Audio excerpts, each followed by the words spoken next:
Being a first time buyer in the UK is an exciting time in everybody's life, and purchasing your first property is often seen as a major financial achievement.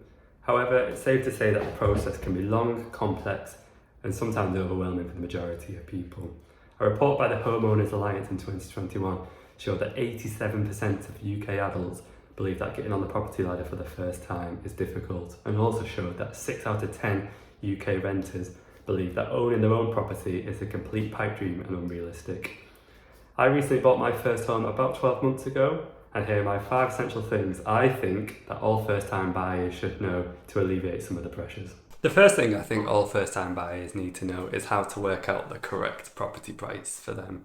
Now, for some of you watching, this might sound super simple, but if you're going to start the process, you might have no idea how to do this. Okay, so in the UK, good rule of thumb is 4.5 times your annual salary plus whatever cash deposit you've managed to build up over the years. So let's work this out together. Let's take a salary of, let's say, £26,000, which is actually one of the salaries I used to get many years ago in the NHS. So we take the £26,000 times it by 4.5 to give us £117,000, and then let's just say I managed to save up £15,000 cash deposit. We combine the two numbers to give us a total of £132,000, and then that £132,000 will be the maximum property price I could buy.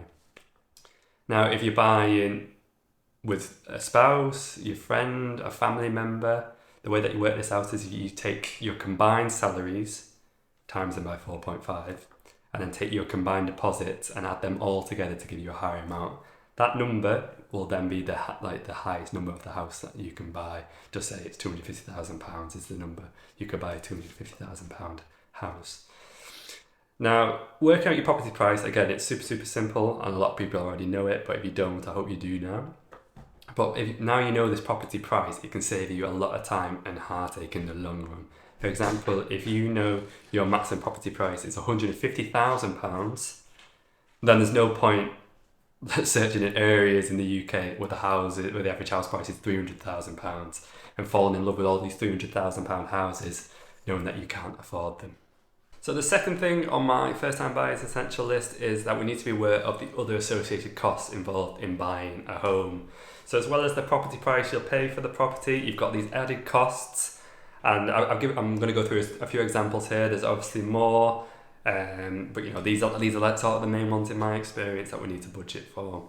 So first of all, we've got our survey of our home. I recommend everyone does a survey on the home that they're buying. I'm going to do another video of this in the future with all the different types of surveys, but I really recommend that everybody does one. In my experience, surveys for 1 to 2 bedroom homes or flats, sort of in the £200 to £300 range. And then when you start getting up into your 3 and 4 family bedroom homes, the price increases to £600-700 or even more. Okay. Second cost is, your solicitor fees. So it goes out saying that your solicitor is going to want to be paid for their efforts dealing with your transaction. In my experience, these fees range from anywhere from £700 to £2,000. So it's an annoying amount. Nobody likes paying solicitor fees, but it's pretty essential for the whole process. A third cost, not a lot of people really think about and budget for, when they're doing the rough calculations at the beginning, is renovations to the property. Okay, so if you go and view a house and you really like it and you want to buy it, but you realise, it's got a few cracked windows, a few smashed windows that need replaced, and that's going to cost £5,000. Make a list of that cost now, okay, and add that into your calculations going forward. It'll make things a lot easier down the line, and ensures that when you do buy the home, you're going to have enough money left over to do the repairs that you want to do. Okay. A fourth cost is your stamp duty. Okay, again, pretty annoying stamp duty tax that everybody needs to pay. First time buyers get some exemptions, and the amount of stamp duty tax changes depending on whether it's your first home, second home, the property price, whether you buy from overseas. There's loads of other factors, but your solicitor will be able to advise you more on that. Okay. And another cost that's something I've never experienced, but a lot of people do, is the physical cost of moving your things from one property to another. For all my properties, I've only ever really lived local, never had to travel too far away. So on the weekends, I can just put all my furniture in my car, travel to my house, unpack, and all is fine. However, if you're buying a home on the opposite side of the country, or you've been in rented accommodation for 5 years or so, and you've acquired lots of sofas, lots of beds that you want to take with you to your new home. It's going to be easier, it's going to be more reliable, it's going to be cheaper just to use a professional removals company, okay? Quick internet search, there's going to be, hundreds of these in the UK. Shop around for the best deal. The next things on my essential first-time buyers list is that we need to take in consideration the location of the property and also the property type or the property size of what we're buying. So the thought of location, it's everybody knows about it, everybody's aware about it, so I don't want to dwell on it too much. But in the end of the day, picking a great location to live in is important for quality of life and also your house value over time. Things to consider when you're picking a good location. Local schools, local amenities, hospitals, supermarkets, gyms, anything that's intrinsically valued to yourself and what you enjoy. You should look for that in the area that you want to buy.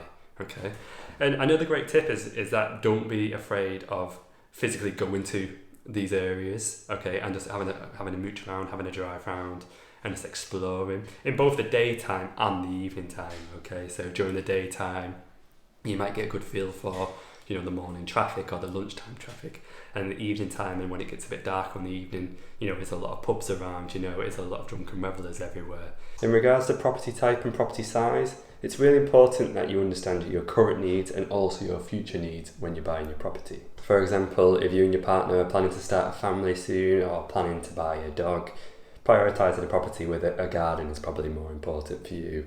On the other hand, if you're single or if you want to live close to a city centre, a smaller 1-bed, 2-bed apartment might be best. The fourth thing on my essential first-time buyers list are mortgage brokers. If you are like me, and when I was buying my first home, the only people I had to ask for advice was my parents, who had done it previously 30 to 40 years ago. But obviously, 30, 40 years later, things have changed considerably in banking, okay, and it's all done differently now. So my mum and dad, they were saying that they just went to their local branch and got an appointment, and it was a straightforward process, okay. Nowadays, the first problem is that a lot of us work Monday to Friday, 9 a.m. to 5 p.m. So when are we going to have a chance to go to the bank throughout the week?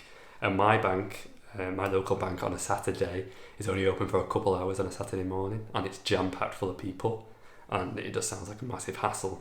So this is where mortgage brokers come in. So a mortgage broker is a person whose job it is to find you the best mortgage product based on your personal circumstances. If you have a look online, there's hundreds of brokers within the UK, all wanting your business and offering those services.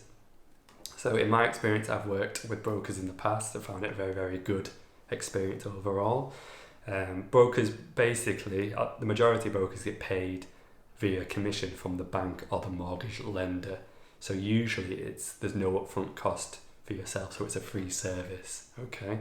Now there are mortgage brokers who want an upfront payment from yourself as well, so that's another option that you need to be aware of. So basically how the process usually works is you'll get in contact with a mortgage broker, and then you'll organise a video call or an audio call or maybe a face-to-face meeting. You sit down and then you go through all the financial details, your salary, what type of property you want to buy, the property price, and then after that your job is basically done.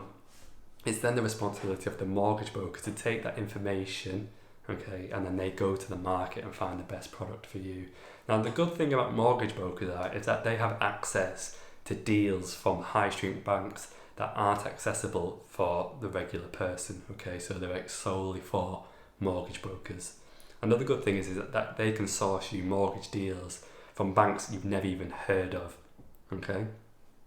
So overall, if you think about it, you're getting a free service, okay, somebody's doing the legwork for you, and then you're also still getting the best mortgage product, the best interest rates, etc.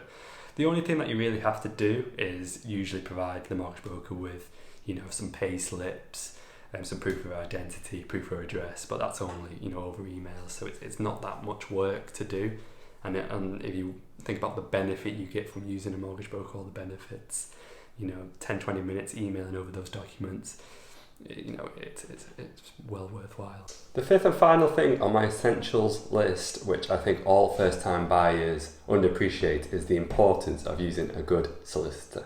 A good solicitor is crucial for the buying process in the UK, and they can ensure you that all the legal process goes smoothly.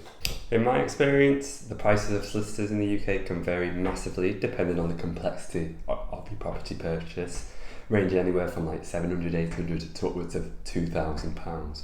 When it comes to choosing the right solicitor for you, my personal preference is to use a firm that's local to where I live, so I can physically go to their office if there's any problems, if I've got any questions. I can deliver documents. I'm not relying on the postal service. That is it for my 5 essential things I think all first-time buyers should know before buying their first home. But I want to know what you guys think. Did you find anything useful? Or maybe you have a few of your own tips that you want to share. Leave them in the comments down below. So if you really liked the video and want to see other content from myself, please consider subscribing to the channel. It really helps me out and will allow me to reach other first-time buyers in the UK who may benefit also.